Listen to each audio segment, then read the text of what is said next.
Alright, so this is a very odd topic for me to rant about, but I just want to take a minute and shine some light on Apple's main competition, that jumbled mess which is Google hardware. I understand, guys, that Google services is the primary thing we all like Google for. You're using it right now because you're on YouTube. We all like Google Drive, Google Photos. I use those too, but remember, those are accessible from both Apple and Microsoft and Google products. So Google services, there's not much competition for because they're all free and they can all be accessed on anything. So there's really no point in debating Google services are great. But where we are coming up with a debate is Google hardware versus Apple hardware versus Microsoft hardware. And it seems like whenever we have some giant corporate entity,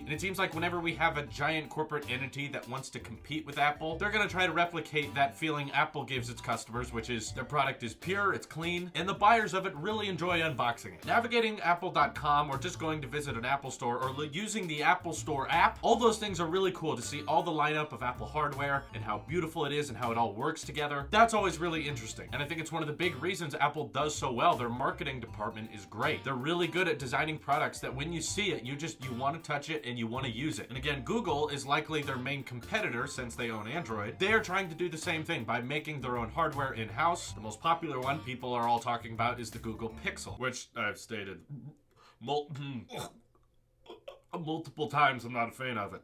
And to learn more about the Google Pixel, you go to this website called Made by Google, where they list the Google Daydream headset, Google Home, a couple routers, and Chromecast. That's about it. Kind of random assortment of Made by Google products, considering that's not all the products they make. But to find out more information about those, you go to a different site called the Google Store. Go to the Google Store and you'll find all the rest of their products, and on that site you can still find all the stuff on madebygoogle.com, but now on the Google Store, so it's separate, which I don't, okay. And this is the part that really makes Apple sheep like me cringe, is when things are unorganized and there's a lack of content despite all this design going into it. Thought Google was supposed to be about options, right? The worst of all is the tablet section, which I did say correctly. They have written tablets with an S, as in plural. You go to that tab and there's one, and it's a fairly old tablet. It's the Pixel C. They haven't updated it since September of 2015. Same old tablet, and that's the only one there. Yet they call it tablets. It's like, you really want to have a tab for one page? No other selections, that's the only tablet? Sorry, okay, I'll get over the tablet thing. The next big hardware thing Google is known for is Chromebooks. So if you go to that tab, you will find 4 Chromebooks, one of which is still not available. And there are 3 very basic Chromebooks there that are pretty cheap, and they're all made by Acer, which is, average. But I'm still curious why they removed the Pixel Chromebook, Google's flagship Pixel team developed Chromebook that was supposed to have all of the specs. It had the premium design, so it was like a MacBook competitor. It had some power. With that Chromebook, you actually had some weight, you had some premium feel, the touchscreen and everything, and that was like, the Chromebook. That was expensive and stuff, but it's not there anymore. So it's discontinued, or if it's not discontinued, they really don't want you to buy it because they don't put it on their Made by Google site or their Google store. So guess it wasn't doing that well. So when you hear that there's more Chromebooks being sold than MacBooks, and that means Chromebooks are the way of the future, Google's got this down, I think all that is there's a ton of schools out there that realize now that computers are cheap enough, they can give really, really basic laptops to every student in the school. So they buy them in bulk. Kids use them for a couple hours a day to write essays on, because the school system was like, hey, mobile computer lab, which is fine, there's nothing wrong with that, but you write text documents, you put them in a charging cart, and they stay there for the rest of the day. That's where all these massive Chromebook sales are going. I don't think actual consumers and professionals are buying them as much, because schools,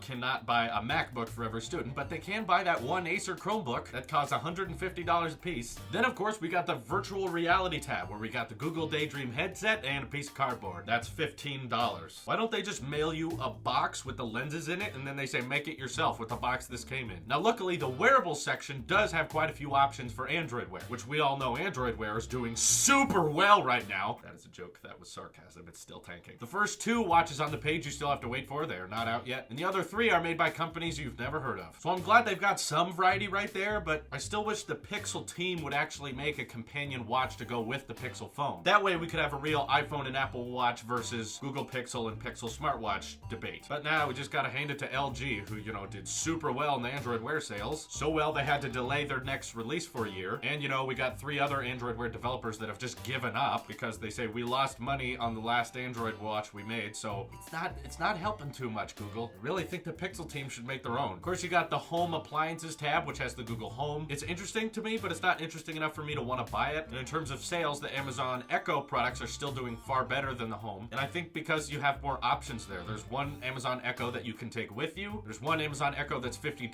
$5 and you can plug it into any set of speakers. And then there's the one giant one that's much louder and clearer than the Google Home. So Amazon really isn't receiving much resistance in that department either. And again, I just don't think there's a purpose to having a smart speaker because we all have digital assistants in our pockets on our watches anyway. Why do you need a dedicated part of the home that does just that? Why do you need to pay another $100 for something that you carry around with you all the time and this you can't take around with you? So I just think it's kind of pointless. It's clear that there's not that much demand for it in the market. It's cool, but it's not selling like hotcakes. Even though I think the Google Assistant in the Google Home is much smarter than Alexa, it doesn't matter. People aren't demanding it that much. So I understand this is a nitpick video, but I'm just saying the reason why most Apple sheep are not willing to convert to anything else is because there's not really an ecosystem that's comparable, and Google clearly can't even cover all of the Apple products I buy. So if I'm not an Apple sheep, there's nothing else I can really be a sheep of. You have to rely on software and hardware developed by lots of other companies for this to work, and I just don't see it. That's not as interesting as to what I have. I really wish Google could actually make an ecosystem that was comparable. Make an advanced Chromebook that can do some professional things. Make an advanced tablet that you update every year. Make your own smartwatch that pairs really easily with your flagship smartphone. Give us a real ecosystem, not just a speaker, a phone, and a VR headset that looks like a purse. And man, do I hate the Google Pixel. It's just that chin. You could have put anything there. Front-facing speaker, home button, fingerprint reader. Just remove it in general and have less bezels. I don't know.